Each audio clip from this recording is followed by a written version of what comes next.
Nós somos de Ramos, nós somos da zona da Leopoldina, nós somos gente simples como você também. Muito obrigado por participar a partir de agora desse desafio da Imperatriz Leopoldinense.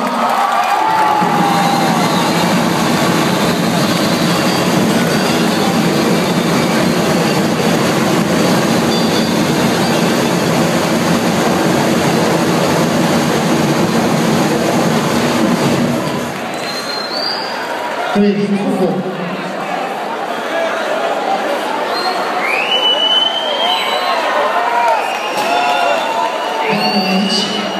Boa noite. Muito boa noite. Mais que isso, muito obrigada. Eu me senti... É com muito respeito que hoje eu entrei aqui, com muito respeito que eu aceitei esse convite. E com todo esse respeito, eu estarei juntinho com vocês. Família, a gente também pode conquistar. Eu acho que eu, mais uma vez, fui presenteada, fui premiada em poder, dessa vez, nessa parte da minha vida, escolher mais uma família para mim. E acho que é essa daqui. Sou uma pessoa simples, assim como todos vocês que estão aqui.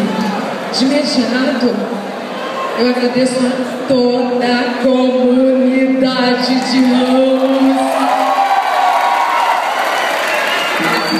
Meu muito obrigada, eterno respeito ao nosso presidente, senhor Luizinho Caí Rodrigues, que já está no meu coração já faz muito tempo e agora ainda mais.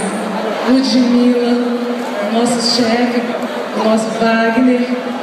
E a todos vocês, conheço pouco daqui, estou chegando agora, mas acho que com carinho, com respeito, dignidade, dedicação, vai dar tudo certo.